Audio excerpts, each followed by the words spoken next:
Ya, silakan baik kalau dibuka baik. Baik, kita mulai kajian pagi ini dengan surat 21 ayat 106. Silakan Pak.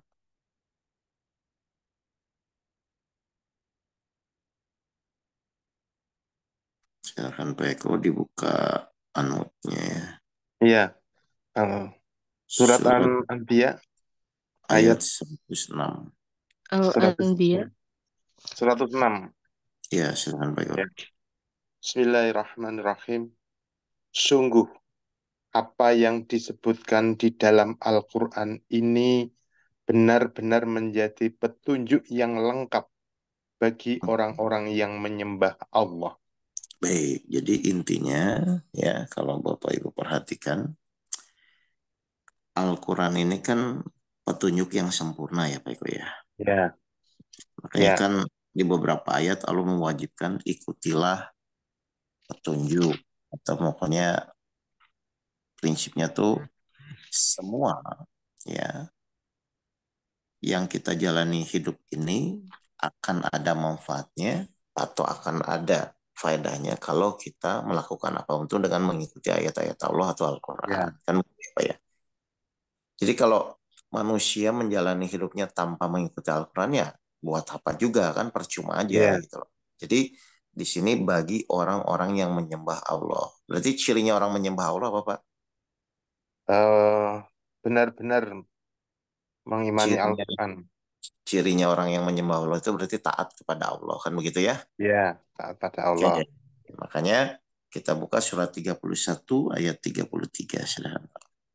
Ya, Jadi surat cirinya orang menyembah Allah itu adalah taat kepada Allah. Pada surat Allah. Luqman ayat berapa tadi? 33. 33. Siap. Mm-mm.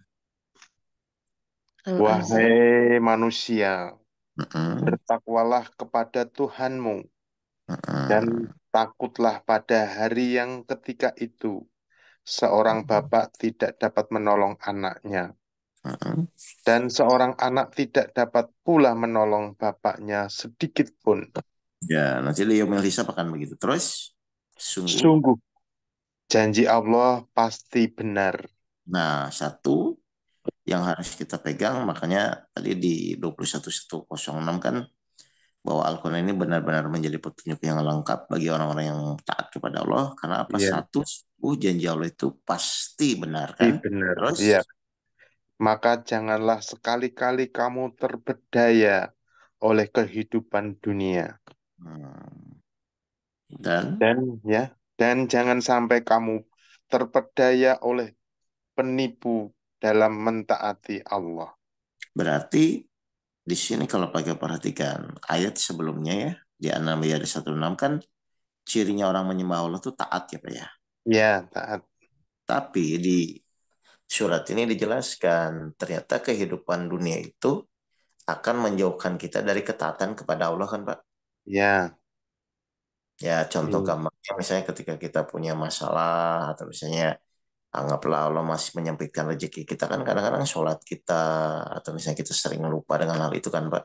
ya, Makanya jangan sampai Bapak Ibu di dalam menjalani kehidupan ya khususnya ketika kita menjalani suatu permasalahan itu lupa tujuan awal Allah memberikan ujian, memberikan permasalahan itu apa? Apakah tujuannya hanya sekedar Bapak Ibu dengan kemampuannya untuk menyelesaikan atau untuk taat kepada Allah, Pak? untuk taat pada Allah. Nah, ini yang harus ditanamkan dulu. Jadi semua Hmm, permasalahan itu sebenarnya solusinya cuma kalau Pak Eko taat ya sudah akan diberikan kemudahan gitu loh, Pak. iya, iya. Biasanya memang setan iblis nggak mau sehingga membengkokkan pikiran kita yang tadinya harusnya di jalan yang lurus yaitu menuju ketaatan digeser oleh Allah. Oleh Digesernya setan apa? ya. Ya oleh setan digeser sehingga manusia malah fokus kepada permasalahannya bukan pada ketaatannya. Padahal tugas kita tuh menjalani kehidupan dengan ketaatan, Hmm, bukan dengan kegelisahan atau bukan dengan berpikir bagaimana nanti ke depannya. Kan begitu Pak Eko. iya, iya. Oke, Ya. berarti benar nggak ketika kita taat kepada Allah, maka Allah akan memudahkan segala urusan kita. Betul. 65 ya Ya, ayat 4 langsung bawahnya itu. ya. Surat At-Talaq ayat Mm-mm. 4. 4. Mm-mm. Oke. Coba. Ya, yang bawahnya. Dan barang siapa bertakwa kepada Allah, Mm-mm. niscaya dia menjadikan kemudahan baginya dalam urusannya. Hmm. Jadi paham ya di sini apa itu ya? Jadi Ya, kita harus tarik dulu benang merahnya. Ternyata kehidupan dunia itu akan melalaikan kita kepada ketaatan kepada Allah. Itu udah ya, rumus seperti itu. Dan memang iblis setan akan menguasai di situ. Tapi kalau kita tetap berpegang teguh, yaitu menjadi tetap taat kepada Allah, tetap misalnya ikhlas ridho terhadap apapun yang Allah lakukan itu, ternyata janji Allah adalah memudahkan segala urusan kita. Berarti sebenarnya keinginan Allah tuh cuma apa, Pak? supaya kita taat gitu. Iya kan cuma satu kan, cuma ingin kita taat kan. Tapi kalau Iya, keinginan kita satu atau banyak, Pak? kalau keinginan kita banyak, Tat. Kan nggak Iya, seimbang ya, maksudnya ya. Jadi intinya tuh betul. ternyata Allah pun di dalam petunjuk Al-Qur'annya sudah menjelaskan berulang-ulang. Tinggal sekarang Bapak Ibu meyakini itu atau tidak. Cuman masalahnya adalah menuju penyelesaian masalah itu, manusia kan jadi kadang-kadang nggak sabar ya Pak ya. Iya, betul. Nah itu yang perlu kita latih. Jadi kalau misalnya selama ini orang bilang, oh sabar itu sulit, gitu kan, atau ikhlas itu sulit, ya memang dari dulu kita menyengaja latihan atau enggak gitu loh. Iya. Sekarang gimana orang bisa jadi mudah kalau nggak pernah berlatih? Jujur aja, Pak Eko dulu dari kecil sampai sekarang, pernah nggak menyengaja latihan sabar? Enggak. Enggak, makanya ya jadi sulit. Jadi Iya. suatu sulit itu simple kok. Kita sulit itu pasti kurang latihan atau tidak pernah menyengaja untuk latihan. Karena memang dari dulu kan nggak kepikir Pak, menyengaja latihan sabar. Iya. Gimana caranya menyengaja Iya. latihan sabar? Ya gampangnya gini lah, saya mau keluar rumah dan saya Iya. tahu di depan itu macet. Ya niatkan dari awal, oke kalau macet saya mau berlatih sabar ini atas izin Allah. Kan gitu aja. Sehingga setiap hari itu Hmm. macet itu sudah bukan lagi masalah, tapi sebagai sarana berlatih untuk menjadi sabar. Kan gitu harusnya. Bukan, Iya. aduh Iya. lewat sana lewat sini, bukan begitu maksudnya. Jadi Mhm. orang selalu, kadang-kadang saya tuh zamannya kalau diskusi itu, orang mengatakan sulit, sulit, sulit itu bukan sulit, karena nggak pernah latihan, gitu aja sebenarnya. Dan sebenarnya menurut Pak Eko ya, Kita sejak kecil sebenarnya tahu tentang sabar, tetapi iya, ilmunya nggak tahu. Tahu itu setelah mengenal ridho Allah, Tat. iya, tapi sudah tahu ilmunya pun kalau nggak pernah latihan, sulit atau mudah? Nah, itu Nah, kan sama sulit. aja. Iya, iya. Jadi kalau nanti ada Iya. zaman, iya kan, nanti kalau ada zaman nanya ke Pak Eko, loh, nggak semudah itu Ya. dong, Pak Eko, sabar itu. Loh, Mhm. betul memang tidak semudah, tapi memang kita disuruh berlatih kan. Hmm. Dan janji Allah Ya. kepada orang-orang yang sabar kan dikasih surga yang paling tinggi. Jadi sangat wajar sabar itu harus diperjuangkan kan. Jadi saya ulang ya, Iya. jangan terjebak seakan-akan sabar sulit. Loh, kecuali Pak Eko sudah latihan berulang-ulang tapi masih gagal, silakan ngomong sulit. Nah ini latihan aja nggak belum pernah kok bilang sulit. Ya, iya. Iya, jadi kita harus Betul. konsekuen dengan apa yang kita katakan. Dan harusnya sesulit apapun ya, kalau memang kita benar-benar niat ya tidak ada kata sulit, harusnya tetap aja harus dan memang sabar itu kan perintah Allah gitu loh Pak. Nah, Iya. terus kadang kemarin ada pertanyaan, nah Ustadz saya tuh udah ikhtiar, udah maksimal, tapi kok kayaknya rezekinya segini-gini terus kan gitu ya Pak kadang-kadang Pak. Mhm. Iya. Betul, Coba Tat. berbalik. Oke, ternyata di dalam Al-Quran pun dijawab di surat 42 ayat 27. Silakan. Iya. Surat Asyura ayat 47. Ya, 27. 27. Hmm. Ya. Bismillahirrahmanirrahim. Dan sekiranya Allah melapangkan rezeki kepada hamba-hambanya, niscaya mereka akan berbuat melampaui batas di bumi. Nah, apa kata Allah?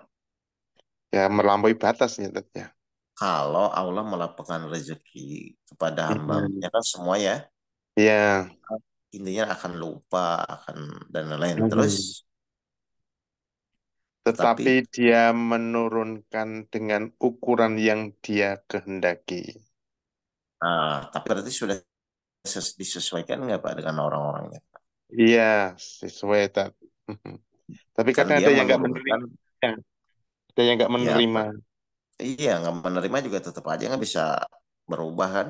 Iya, Kalau sesuai dengan ukuran yang dia kehendaki. Terus, sungguh dia maha mengetahui terhadap keadaan hamba-hambanya, maha melihat.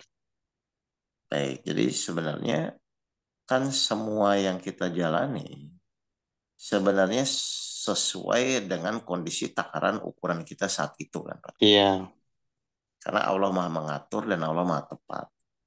Jadi sekarang kuncinya yang kedua ya, selain kita mau berlatih dan menjalani itu adalah seyakin apa Pak Eko bahwa Allah tuh mengatur segala urusan. Seyakin apa Pak?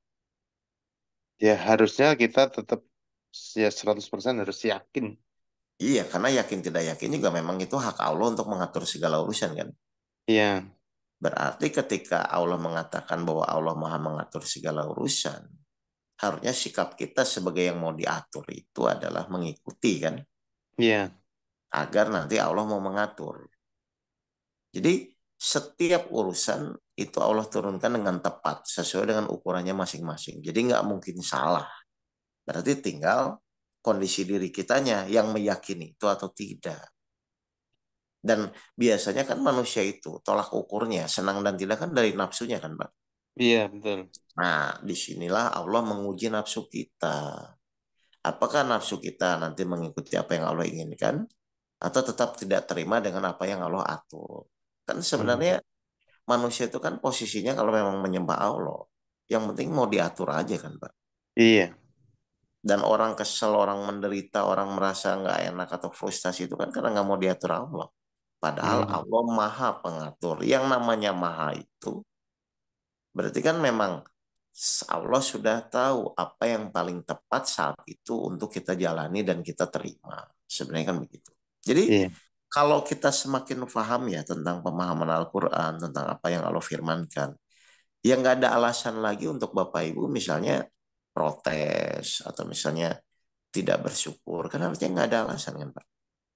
iya, Karena Allah mengatur tuh biar kita semakin bahagia, bukan buat kita menderita. Cuman karena kita punya nafsu, kadang-kadang nafsu kita bisa menerima atau tidak. Dan tidak bisa menerima pun tetap Allah akan paksa supaya kita menerima ujung-ujungnya gitu loh Pak.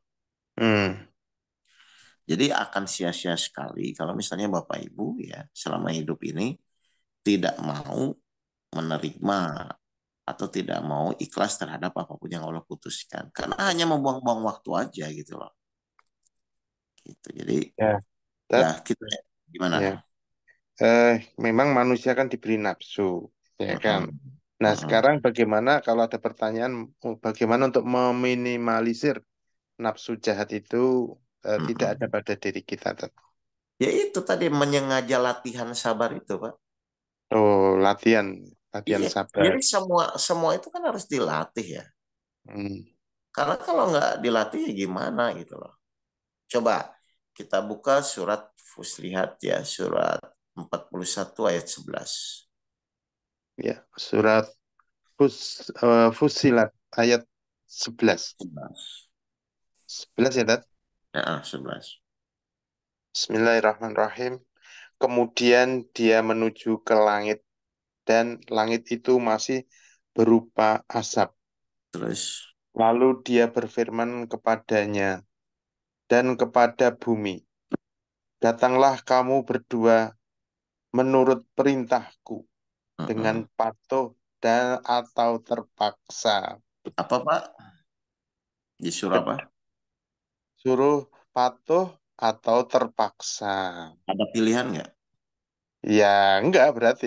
Nah, terus Keduanya menjawab, kami mm-mm. datang dengan patuh. Oh ya. Jadi ujung-ujungnya semua ya proses penghambaan kepada Allah itu ya mengikuti perintah Allah saja. Makanya kita harus benar-benar mengenal Allah itu kan. Oh, siapa sih Allah tuh? Berarti kalau Allah ngasih ujian itu sudah tepat. sudah sesuai dengan ukurannya masing-masing gitu kan Pak. Ternyata Iya. jangan coba melawan perintah Allah gitu kan. Karena ujung-ujungnya semua tuh Allah tuh ingin mendidik nafsu kita saja. Untuk keinginan kita tuh nanti ujung-ujungnya hanya keinginan Allah. Makanya kita sebagai wakil Allah atau khalifatullah itu kan adalah mewakili setiap apapun yang kita lakukan niatnya harus karena Allah. Sehingga apa? Jelaskan perintahnya di surat Az-Zariyat kan. Dan aku tidak ciptakan jin dan manusia. Iya. Hanya melainkan agar mengabdi kepada Allah. Jadi siapapun orangnya, dengan kondisi apapun itu, semua harus taat kepada Allah. Jadi di sini kalau disimpulkan ujian selama ini dari awal sampai nanti kita meninggal itu hanya menguji, yaitu tentang apa? Hawa nafsu kita. Karena yang tadi Pak Eko bilang kan keinginan kita banyak kan Pak. Iya, banyak kan Tapi begitu. semua keinginan banyak itu silakan, tapi menuju ketaatan kita kepada Allah. Bukan Hmm. malah memaksakan keinginan. Kalau memaksakan keinginan pasti kita menderita gitu loh. Ya. Kenapa menderita? Ya kan kita nggak mungkin menang juga lawan keinginan Allah, Pak. Iya. Kecuali Bapak Ibu ada kesempatan atau ada apa titik mungkin bisa menang ya silahkan. Makanya orang yang tidak mau menerima kenyataan kan masih menderita, Pak.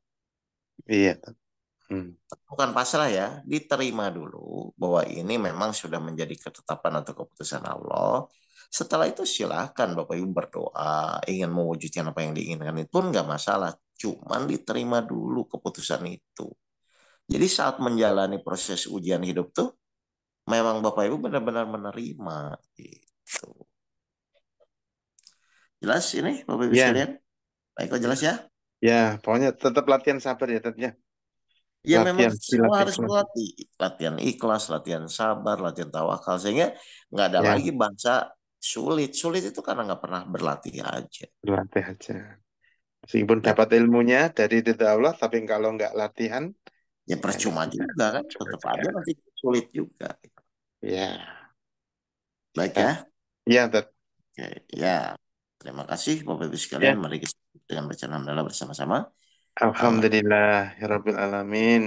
Assalamualaikum warahmatullahi wabarakatuh. Waalaikumsalam warahmatullahi wabarakatuh.